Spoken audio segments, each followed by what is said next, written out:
Hey guys, it's Will from EDM Tips. Just a really quick tip today. I got an email the other day from Stefan Arkuda, an EDM Tip subscriber, and he asks, how do I get rid of the clicks and pops when I'm doing sidechain compression from the kick drum? So let's have a quick listen and see what he means, and then I'm going to show you exactly how you can solve that problem, because I actually have that problem as well, or I have done in the past, but this is how to solve it. Okay, let's hop into Ableton Live and get it done. Dee. Okay, so this is a little loop that I've put together.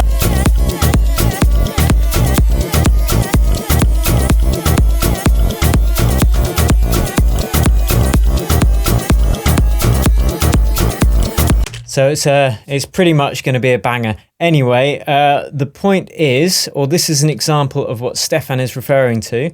I'll just take and it's more prevalent with bass lines than anything else, but it does happen on other elements too. So let's first take the bass.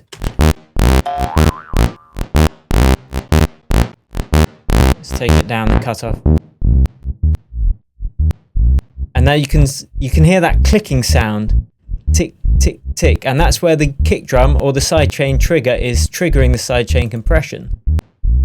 Just turn off the reverb on that bass. So here we've got our sidechain compressor being triggered from the SC channel or the sidechain channel. And you can see it's ducking the kick here.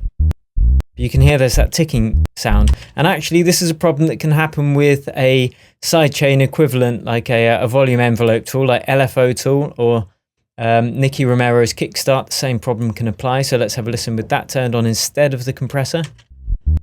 So you can see the volume envelope here, and you still got that clicking sound. So here is the solution. Now, if you're using a sidechain compressor like this, what you can do is actually tweak the attack and the release to try and get rid of that ticking sound. That is the first option available to you, but there are some issues with it.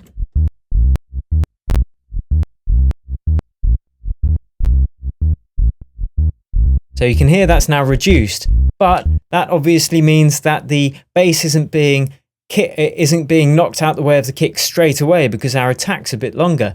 So then there's potential for the kick and the bass to actually clash with each other. So that is the issue with that. Now, if you're using something like Steve Duda's LFO tool, you've got more control. So let's listen to it again. You've got tick, tick, tick.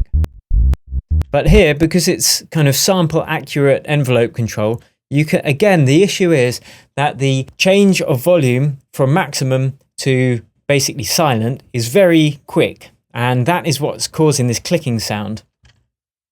So if you just make that slope a bit smoother,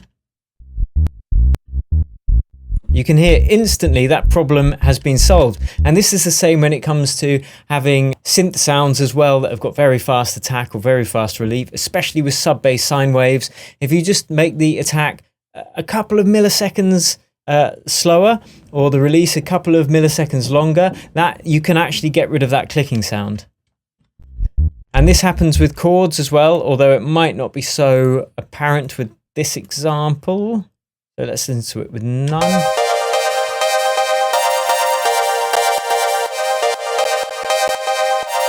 Yeah, so again, you can hear the click, click, tick, tick, tick there. So all we need to do is just basically just make it a bit smoother, that volume envelope. And again, if I was using the sidechain compressor here instead of the LFO tool, the same thing would apply. Just tweak the attack or release. My preference in this situation would definitely to use something like the LFO tool or Nicky Romero's Kickstart, because as I said, you've got that more control over the volume envelope. And there you have it, guys. That is a really simple, quick tip today. I hope you enjoyed. Thanks for subscribing, and until next time, cheers and happy producing.